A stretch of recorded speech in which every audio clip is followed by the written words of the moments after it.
What's up, everybody? Happy Monday. Welcome to Monday morning.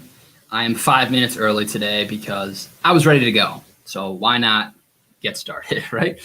I got a mic in the way. Check it out. Podcast mic. Who would have thought?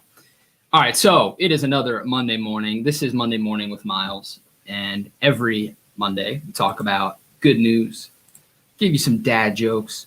There's a weekly resource on a weekly challenge. And always put the sticker on here. If you're not sick of me, you want more of this, go check out my website, milesbiggs.com. There are links there for my podcast, Relish the Journey, to watch my TEDx talk, Unseen Work, and to get your copy of the book, Unseen Work.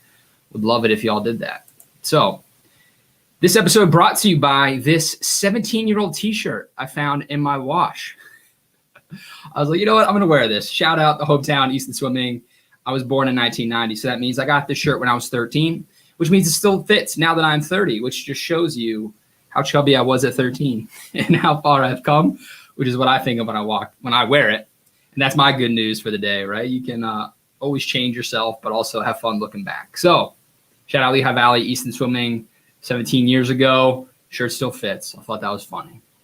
Let's get into a little bit of a jokey joke, huh? Get ready to laugh or cringe, as I always say. Knock, knock, who's there?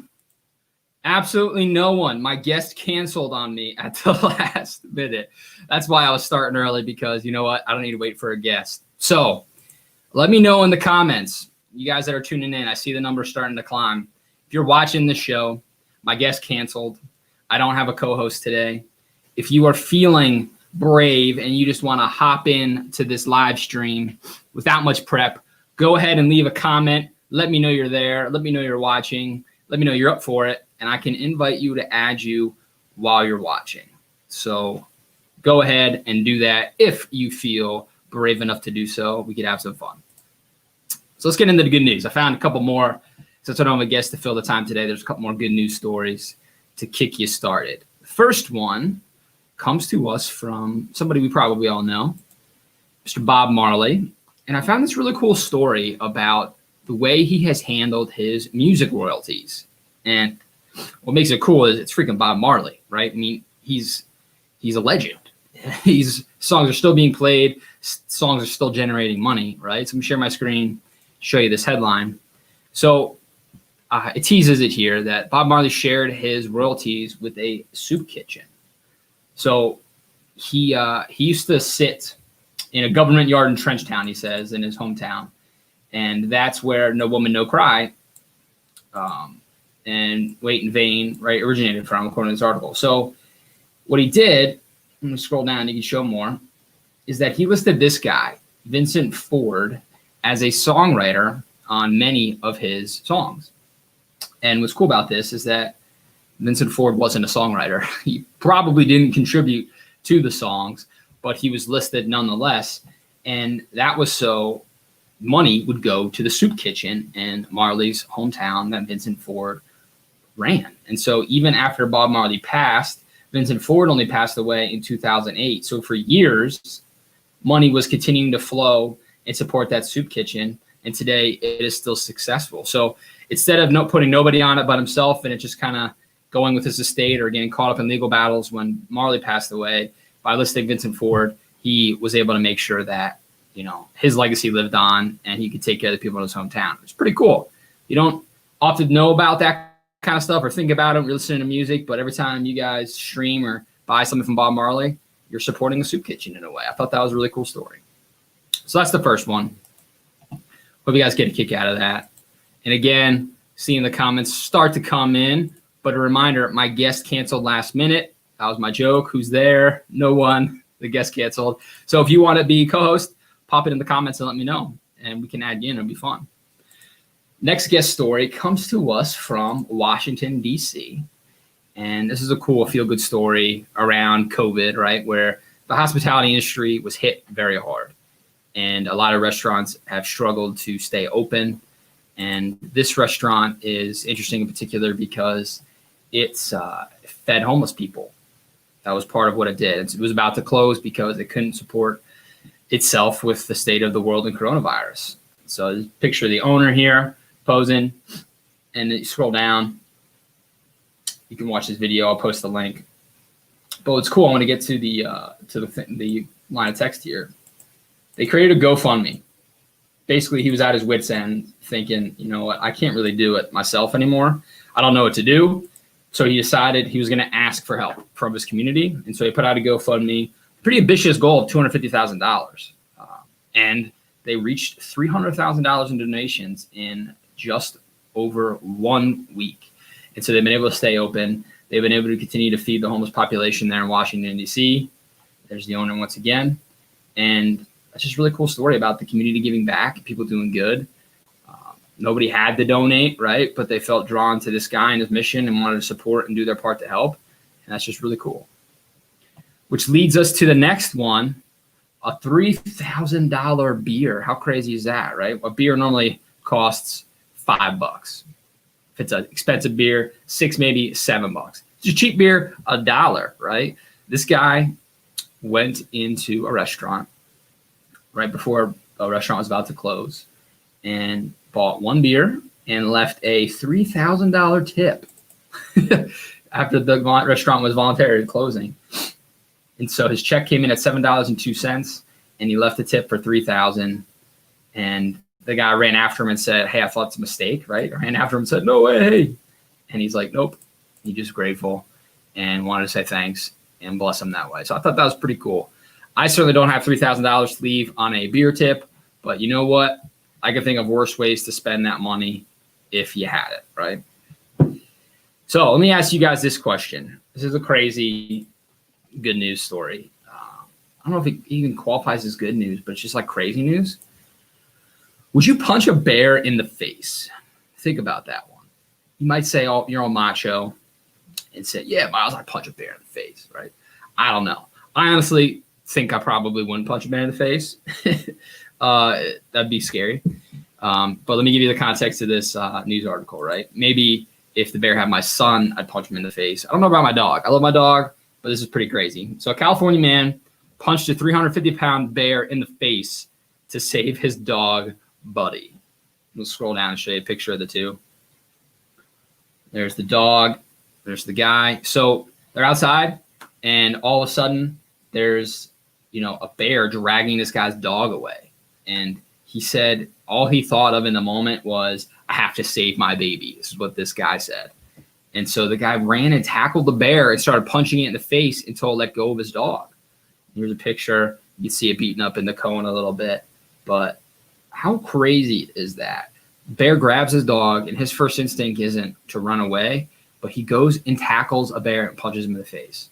Absolutely insane. Again, I love my dog. I don't know if I'd punch a bear in the face or my dog, as bad as it is to say. I have a wife and kids that I'd be thinking I can die for my dog for that. Grabbing my son, I'd be for sure punching that bear, I think. Otherwise, staying away from bears. So there you go. It's a crazy story. Pretty cool. And some good news there. All right. So that's our good news. I'm going to recap the banners, right? We've got Bob Marley sharing his royalties with the soup kitchen. Really, really cool. Donations, over $300,000 in over a week coming in for a DC restaurant so they can stay open and continue their mission of serving the homeless. Very, very inspirational. And then 3K beer. Guy had a bill of $7 and tipped $3,000 on that bill to help people after the restaurant was closing. And that guy punched a bear in the face to save his dog. Absolutely wild. I got one more thing I want to read you guys here. And it's not really a good news story, but when I'm looking for good news to share on the show, I'm quite literally Googling good news stories, right? Or inspirational stories or things like that. And I was trying some different phrases this time to find different websites than the ones I currently go to. And I came across not a news story, but a short story. And it was really cool. I'm going to pull a couple more of these in the future, but this is a narrative story. It could be based on a true story, but it's presented as fiction, not as nonfiction. And it's one of those fables, I guess you could say, with a moral of the story. So I'm going to read this one to you. It's pretty short, but I think it's a cool way to think about our actions and what we do throughout the day. So here we go. It's called A Pound of Butter, and it centers around honesty. So here's the short story. There was a farmer who sold a pound of butter to a baker. And one day the baker decided to weigh the butter to see if he was getting the right amount, which it turns out he was not. He was getting less than a pound. So he was angry about this and took the farmer to court over the fact that he wasn't getting the pound of butter he was paying for. The judge asked the farmer if he was using any measure to weigh the butter. And the farmer replied, Honor, I'm primitive.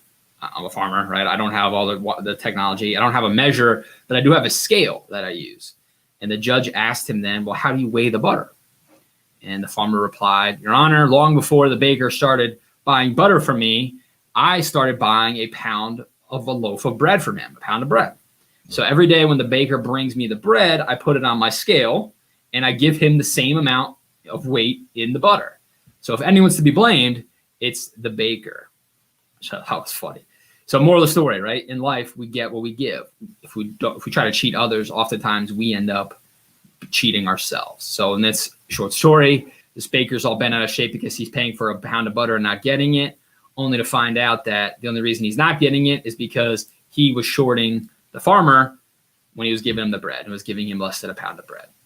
So take that, however you would apply it into your life, and realize that everything comes full circle, right? It all comes back around. So there's your added short story in lieu of a guest today. I will say that next week, I have it lined up that my good friend Luke Dorman, Luke, if you're watching, hello. Luke will be joining me as a guest on this next Monday morning. So we'll be back with a guest then, and y'all can tune in and bring your questions for Luke. We can put him on the hot seat here. So let's transition from good news to the weekly resource. And I'm going to pull that up on my screen. This is a book I just finished reading that got me really fired up, actually. So let me share this. So the book is The Total Money Makeover by Dave Ramsey. This is my weekly resource for y'all. I listened to the audiobook version on Scribd, still don't know how to pronounce that. Scribd is the app for audiobooks, similar to Audible. So I listened to it, which I love, especially when the author narrates their own book, in which case Dave had narrated this one. But the whole idea with this book is about becoming debt-free and how the true path to wealth is fully being able to utilize our income instead of, carving it up into smaller pieces and putting it towards a bunch of different debts. Dave's method, you might have heard it. He calls it the debt snowball, where you list out the debts, you attack the smallest one first, regardless of any amount of interest that you have on it or anything, right? You put all your expendable budget for that month against that debt, pay it down. You're not investing anymore. Once you have your emergency fund, you're not saving anymore towards emergency fund. All your money's going towards this debt until it's gone. Then you take all that money you've been putting towards the first debt, plus the payment for that first debt, and you put it in the second debt, and the third debt, and the fourth debt. And you get these small wins, which build momentum in that snowball. And the more it grows, more your snowball grows, right? The more money you have to apply your debt until you're debt free. So it was just really cool. The book goes through a lot of myths we learned about money and why we think debt's necessary when Dave will argue that it's not. And he makes a lot of really good points. And I did the math. I budgeted it out, and I'm going to do this with Claire. And by my calculations, at the very least, as long as no crazy things pop up, but even if they do, I've got the emergency fund to pay for it, right? So I won't give myself that out. I will say, on record, recorded here, will live on the internet forever, that by July of 2021, I did the math, in 6 to 7 months, we'll be debt-free if we implement the snowball. So I'm putting everything up to do that. And I can report in and let you know how it goes. But that's pretty exciting. So he makes it very actionable to read the book and put it into practice. So that's my resource for you. If you guys want to get serious about tackling your money, go ahead and check out The Total Money Makeover by Dave Ramsey.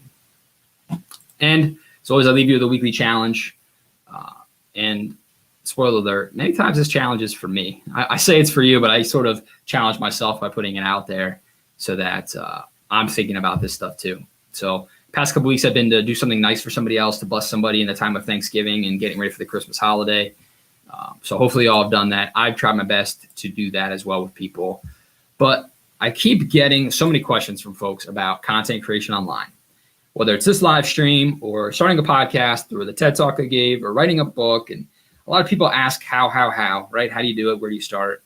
And I keep saying over and over again, whenever I'm interviewed on a podcast, they ask me, how do I start? The answer is, you just start. You got to stop overthinking it. So my challenge is to create and share a piece of online content this week. Just do it. Don't overthink it. It's not going to be perfect.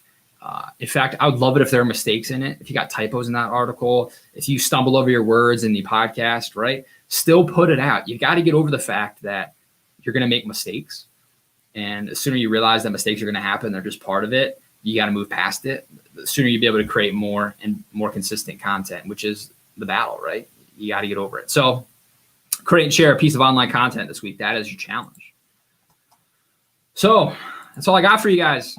It's a lot of me monologuing here, 16 minutes of me on my soapbox without a guest.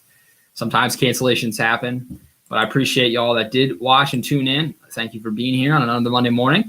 Next week, we'll be joined by Luke Dorman, one of my really good friends from college, and he will join us as a co-host to talk about good news in his world. That'll be cool.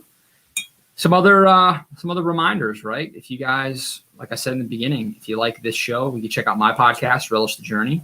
Podcast every week. I've got 2 a week scheduled through the end of December, and I'm working on season 3 right now, which will launch in January 2021. It's pretty cool. You can also check out the Integrate and Conquer podcast for the day job, Mojo Active. That podcast has one every week as well, and we're going to switch to every other week with a different content format in the new year, but there's still episodes of Integrate and Conquer you can check out. And tune in this Thursday at 1 p.m. for another live stream over on Dave Cooper Live, Dave's YouTube, LinkedIn, and Facebook channels, where we're going to be interviewing another guest on increasing influence this Thursday at 1 p.m. Eastern. So plenty of places to put that content out there. If I can do it, you can do it too. So hopefully you take that challenge to heart. And if you do, please let me know. Share with me that content you did create. I'd love to hear how it went and what you learned from it, right? What you took away. So that's all I got for you. Hope you guys have an awesome week. And enjoy your Monday and every other day. Cheers.